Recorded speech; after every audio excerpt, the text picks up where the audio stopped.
Hey, everyone. Anthony Fantano here, internet's busiest music nerd. Hope you're doing well. And it's time for another weekly track roundup where I go over what I felt were the best and the worst tracks of the week. Are you excited? You better be, because I'm excited. First, let me say that I have a new speaking engagement tour coming up in June, a bunch of East Coast dates. We're hitting up New Jersey, New York, Virginia, North Carolina, Tennessee, Georgia, and we're going to be adding another date to this soon. There are general admission and VIP tickets available down below. This is my first U.S. tour, a series of U.S. tour dates, all stacked together. It's kind of one date after the next, and a lot of these venues do have a hard out, which is why these VIP tickets exist, because it's going to be before the show. We're going to hang out, pics, meet and greet, autographs and that sort of thing if people ask for that, which they often do.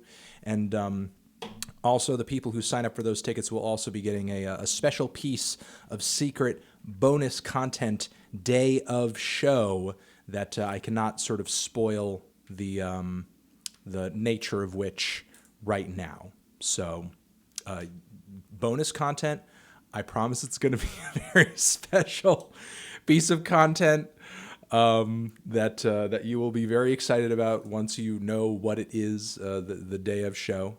And yeah, that's it. General admission, meet and greet, link for information down there and tickets below, or just theneedledrop.com/tour. The link is theneedledrop.com/tour.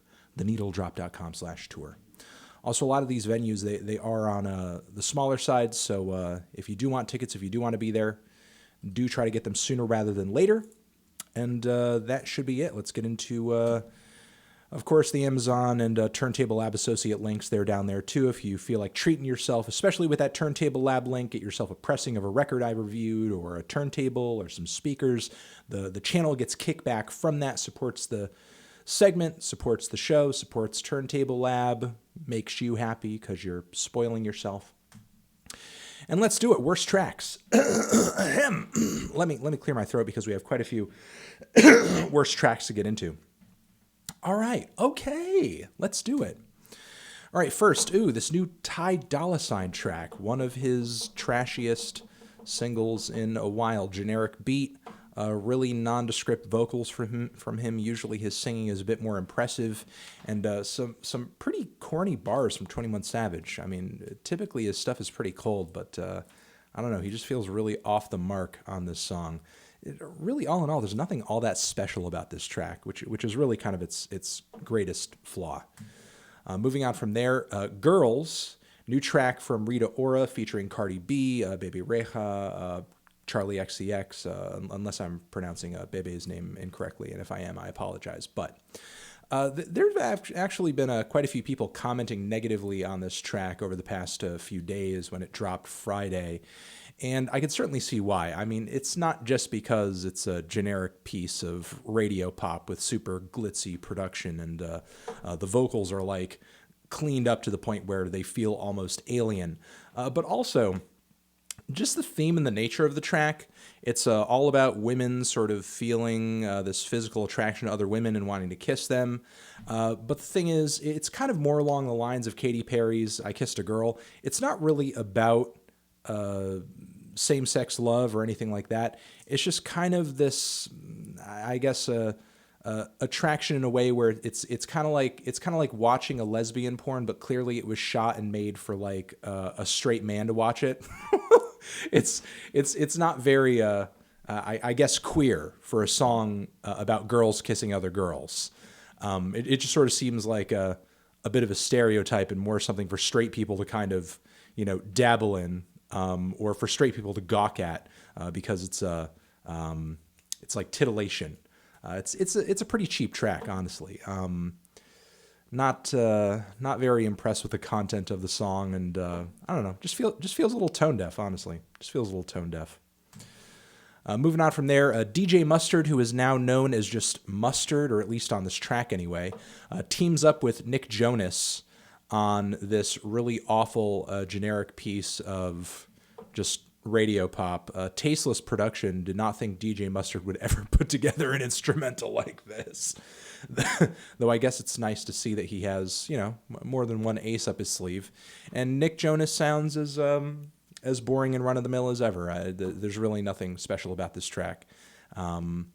Just awfully bland, awfully uninteresting. This new track from Lil Baby and Drake features Drake just barely, and Lil Baby's vocals are borderline intolerable. The track is titled Pikachu, and hey, it's they can't all be winners, can they? And then we have this new John Mayer song, new project on the way. This track is produced by No ID, of all people, and the track is titled New Light. And again, just a really kind of lifeless piece of pop. John Mayer matriculating away from the whole guitar rock and singer-songwriter thing, and trying to go more synthetic, more pop-friendly. And I don't know, just the usual suspects that typically make a John Mayer song uninteresting to me also show up on this track over here, despite, I guess, his best efforts at taking on a new sound, because vocals are boring, performance is just lifeless, super moody for almost no reason. And I don't know, his voice and his delivery just don't really match the instrumental. I think No ID's production is probably the best thing about the track, but John himself is about as interesting as a glass of spoiled milk. And I think that's going to do it for the worst tracks of the week. We're going to get into the meh section over here. Tracks that I wasn't super crazy about, but are certainly worth shouting out. This track over here from this band called Spiritual Cramp. This band I saw had this track premiered via Stereo Gum, so shout out to those guys.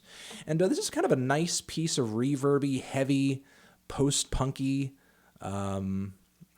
just art rock shit with just very passionate vocals, though they're a little buried in the mix.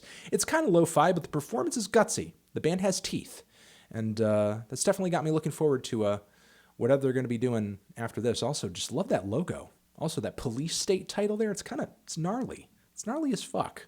So I'm kind of liking the band's attitude. Moving on from there, new track from LSD. Of course, that is Labyrinth, Sia, and Diplo with their new project over here. This track is titled Audio. Not quite the vibrant, kaleidoscopic banger that their last single was, but still a pretty bright and fun, diverse pop song. Yeah, I mean, again, I kind of feel like if they keep putting out tracks like this, they're going to paint themselves into a corner, and we're already going to know exactly what this album sounds like before it even drops. So hopefully they're able to show a little bit more diversity in the next single, a little bit more versatility, I guess is the word that I want to use. Because it sort of seems like between this track and the previous one, they have a bit of a formula going. And I don't know, Diplo is nothing if not formulaic, but I guess I'm still willing to kind of wait and see what happens. Moving on from there, Joji has a new track out titled Yeah Right, new EP or new project coming in June. And this song over here, I think, is a bit of an improvement on the material on his last record. While I wouldn't say his vocals are, make me go over the moon or anything like that, they're still super low-key. Having said that, there is much more structure to this track, I think, than a lot of the songs prior on the EP dropped like super early this year. The vocal melody is actually pretty catchy as well. So I will say in terms of songwriting, there's definitely a lot more going on than previous. Yeah, that's it. Just kind of looking forward to what he's going to be doing in the future and, how he'll grow as an artist. Because from what I understood, some of this EP's material may be older, and he's had this second release planned for a while. I actually thought it was going to come out earlier this year. So now it's finally hitting soon. And, I guess we'll just kind of hear what he has to bring to the table once it's out there. Moving on from there, Dave Matthews Band. New project on the way, Dave Matthews Band. Woo! I used to like some Dave Matthews Band when I was a kid. This new song is titled Samurai Cop. It's not a terrible track. I'll say if anything holds this song back, it's that the instrumentation, the production, it's a little super clean. It's a little bland. It's a little flavorless, Dave's vocals are pretty passionate and pretty amped up. on the song, and the songwriting kind of has this slow, swaying, almost gospel-type quality to it. I do like that influence quite a bit. I think it plays out well in the song. The chorus is nice and explosive. There are a lot of good things about the songwriting of the track. I just don't think the sound is particularly great. I feel like previous recordings had way better production, had way more bells and whistles. This seemed just a little plain and a little too sterile sonically, in my opinion. But I don't know. Hopefully we hear a bit more gusto from DMB in the future. Moving on from there, the new Courtney Barnett song, which she just dropped a music video for Sunday Roast, is not a bad one. Or I guess unless this track's been out for a while now, though I don't think it has. Could be wrong on that. But it's just kind of a nice low-key ballad. It's not a terrible track. It just sort of seems to me like a track that's, especially with its placement in the track listing, is going to mean so much more as like a finisher than it is just like as a single song. You know, it's not a bad listen. It's just kind of a slow, sad but lazy and just kind of laid back indie rock tune. Still looking forward to that record. And finally, Chromeo with Bad Decision. Chromeo's stuff, it's still kind of got that swagger. It's still got that suave demeanor. But I just feel like their latest tracks, they're just produced to death, man. They're produced to death. Like, you're kind of losing some of the nuance and the flavors, and everything is so boomy and loud and aggressive that I can't really enjoy the sound of any of the instrumentation, any of that old school classic synth funk, synth pop shit that they do so well. I don't know. I mean, maybe it's something that will sound better once I hear the entire record, but so far, even at their best, I feel like there's just something that's kind of missing in this new batch of tracks. It's unfortunate because Chromeo has always been a group, while gimmicky, I've thought has made some really entertaining, sweet, sexy, catchy music, and I'm just not getting that vibe this time around, unfortunately. All right. Let's get into the tracks I thought were best. Bein. Holy crap. A fan recommended this band in my inbox this week, and I'm glad that he did. This track over here is titled Virus: //Vibrance. This band has kind of a super old school, like, Dillinger Escape Plan type sound, but there are some electric elements like worked in there very subtly. It's super abrasive, very heavy, intense performance, just a fucking great metalcore sound. Like, it's very indebted to some of the genre's classic bands. You know, you think metalcore heavyweights from back in the day, like Dillinger and Botch and obviously Converge and that sort of thing. And clearly they're pulling from that. But, man, they do so well, sort of reviving it in a way. So much so it just kind of makes you want to sit back and see if they kind of grow into their own a little bit more. But still, as is, with this one track, it's a fucking roller coaster ride. So thumbs up to this shit. This was great. Moving on from there, Rico Nasty. Rico freaking Nasty with Kenny Beats with this new song over here titled Rage. Love this track. Rico Nasty is like bringing this ultra aggressive, just badass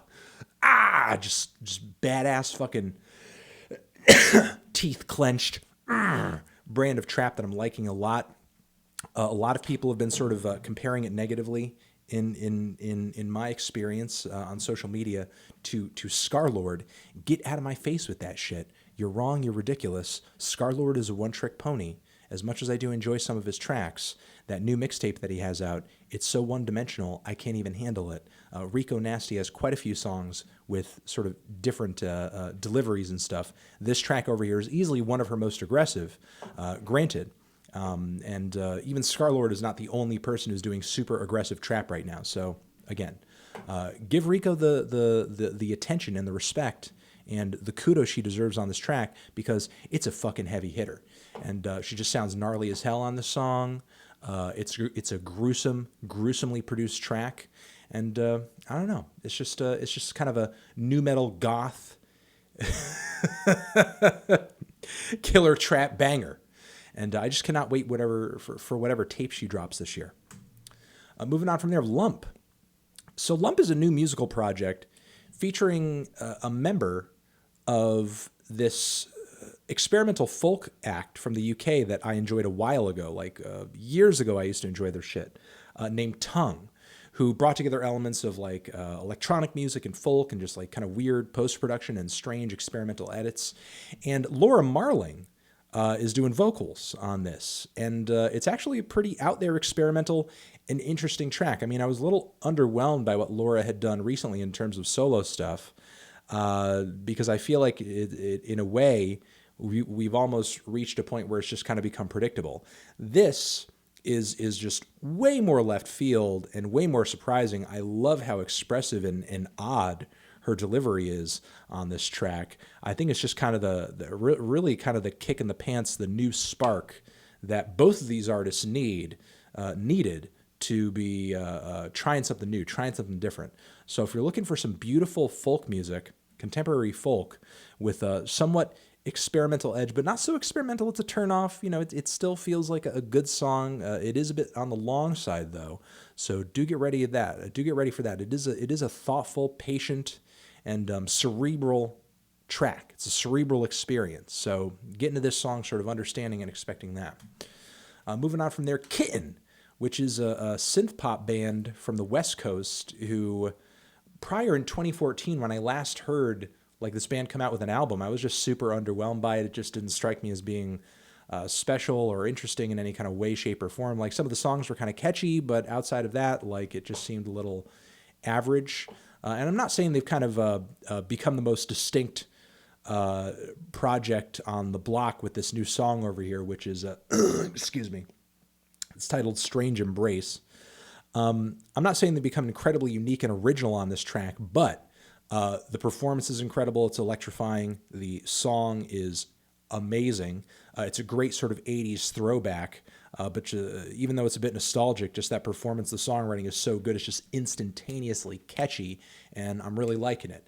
So even if Kitten does not become much more original than they are now, if like the performances and the songwriting remain as good as they are on this single, whatever they have coming down the pipe is going to be quite good.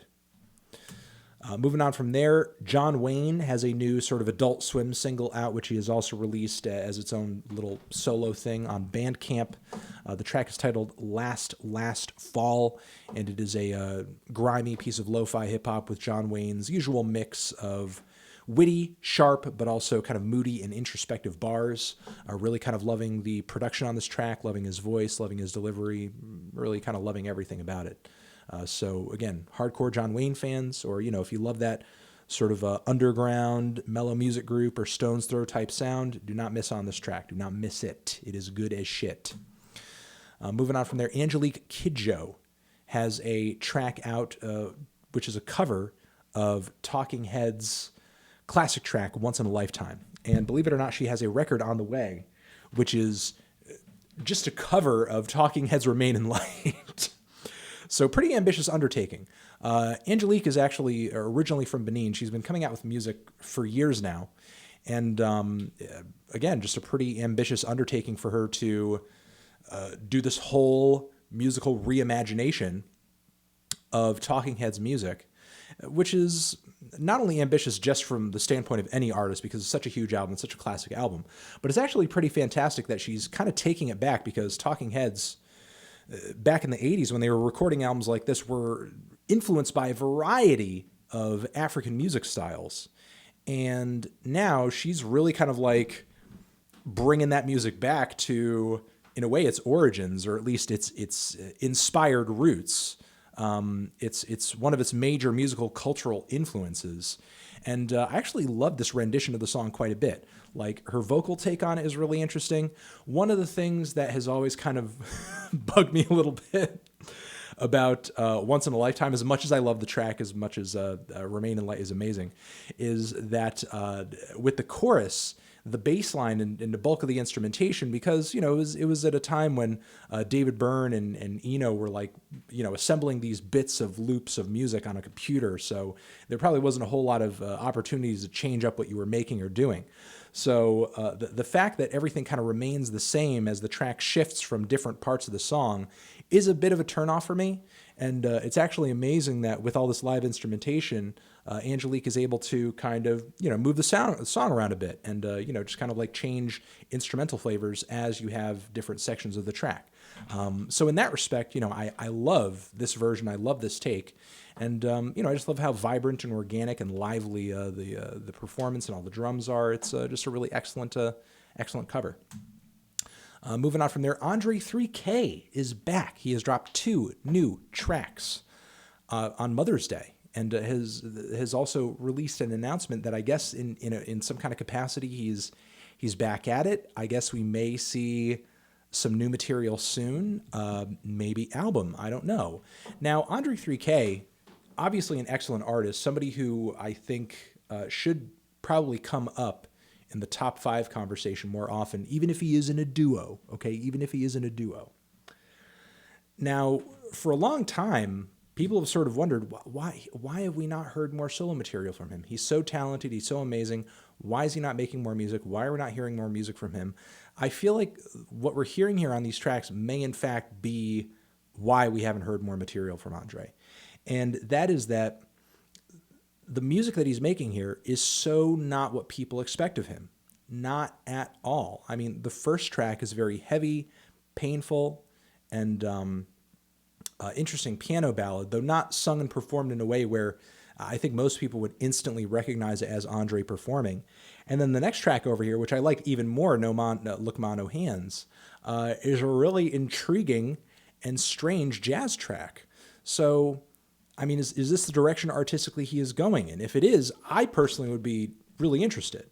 But, maybe this direction is going to turn off a lot of people who are younger and maybe are coming into it with certain expectations. They want to hear rap music. They want to hear something new. They want to hear something current. And even old heads and old hardcore fans too, who, want to hear the old shit, want something familiar. André sounds like artistically he's going wherever he wants to go.